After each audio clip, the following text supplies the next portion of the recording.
Walk down any ordinary street in America and look at the driveways. You will see a few expensive cars, and you will assume you have just found the money on that street. You have almost certainly found the payments. The house with the oldest car in the driveway is very often the one with the most in the bank. And once you understand why that is true, you will never read a neighborhood the same way again. So let me give you the useful part first, because it takes about 1 minute to explain, and it will change what you notice on your own street tonight. Here are the numbers behind that driveway. According to Experian, in the first quarter of this year, 83% of people buying a new car financed it. The average new car loan was around $43,900, and the average new car payment was about $770 a month.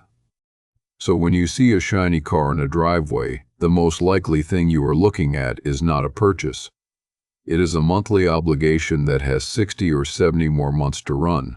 And I want to be careful here, because I am not saying that person is broke. I have no idea. That is exactly the point. The car tells you almost nothing. It is not a scoreboard.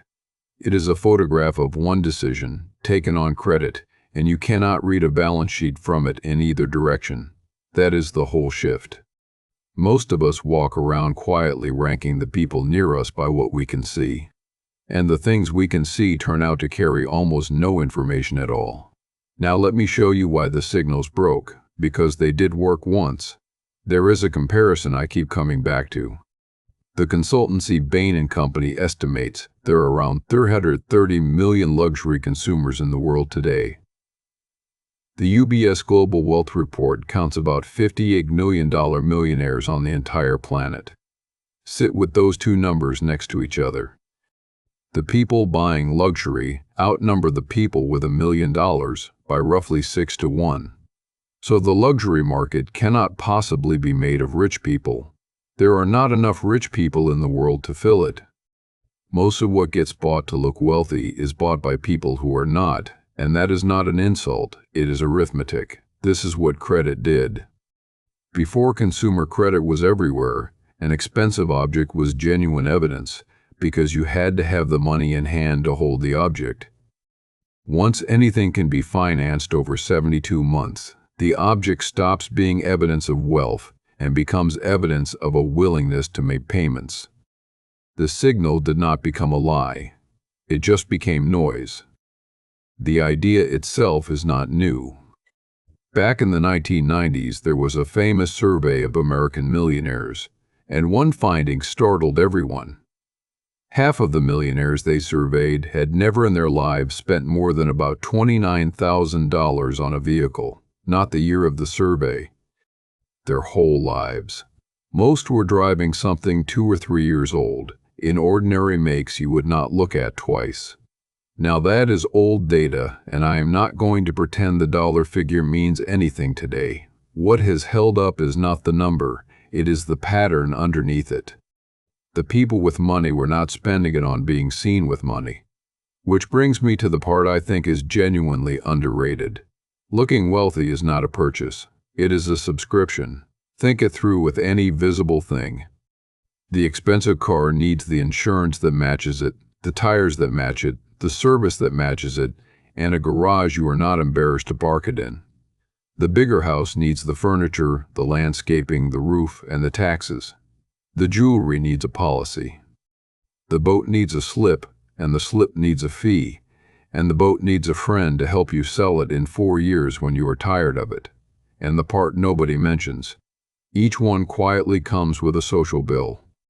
The nicer street comes with neighbors whose standards you now feel, and their children's weddings and their charity dinners and their holidays that you are now expected to be able to join. You did not buy an object. You subscribe to a standard, and the renewal is automatic, and the price goes up. Real wealth is what is left after you stop paying all of that. So what do the quietly wealthy actually buy? Because it is not nothing, and I do not want to leave you with some fantasy of a rich man in a bare room. They buy the things that are completely invisible from the street. They buy time, which mostly means paying somebody else to do the hours they do not want. They buy quiet, which usually means space and distance and not being available. They buy the ability to say no to a job, to a client, to a family member, to an opportunity that would eat a year.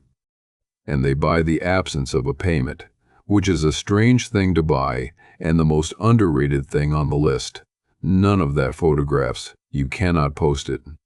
There is no version of freedom that looks like anything from the pavement, and that is precisely why the people who have it look like nothing much at all. There is a piece of research I find genuinely encouraging here. Ramsey Solutions surveyed 10,000 American millionaires, and it is their own audience, so take it with that in mind. But the pattern is striking. 79% of them received no inheritance at all. Only 3% inherited $1 million or more. 8 in 10 came from families at or below middle income. And 94% said the same plain thing about themselves. They live on less than they make. Read that last one again, because it is the whole episode in 6 words. Living on less than you make is, by definition, invisible. There is no object you can buy that demonstrates it. The single habit that shows up in almost all of them is the one habit that cannot be seen from outside. And notice what that means in reverse.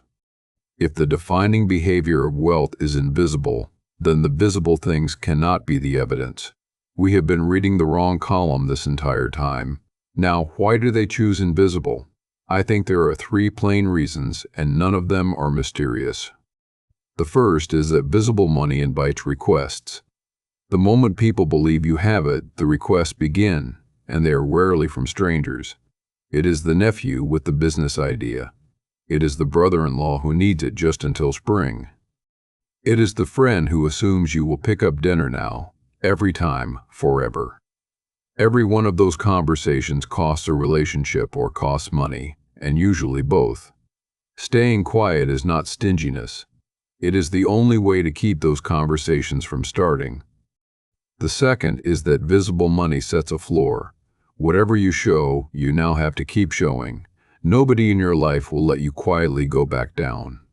If the car got newer every 3 years, the 4th one had better not be older. If you hosted last Christmas, you are hosting this one. Every visible step up becomes the new minimum, and you have to defend it during the years you would rather not be defending anything. The third is the one people are most surprised by. Visible money changes how people treat you, and most people who have experienced it did not enjoy it.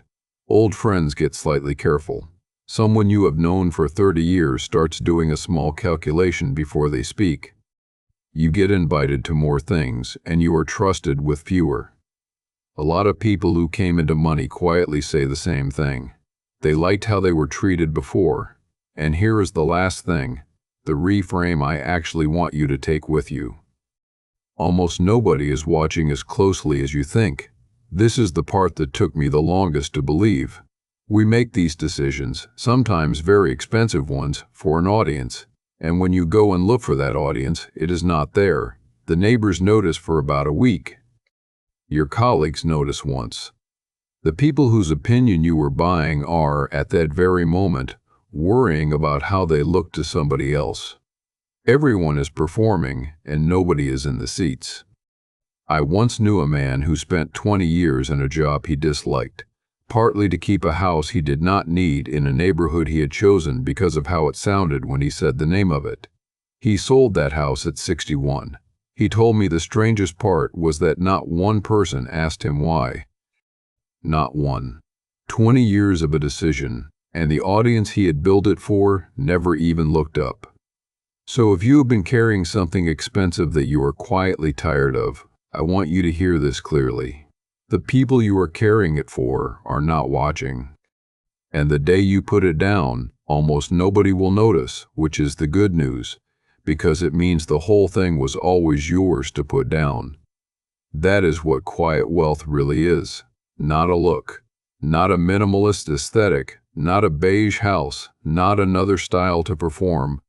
It is simply what is left when you stop paying for other people's opinions. So here is what I would like you to do. Tell me in the comments about one thing you stopped buying to impress people, and what happened after.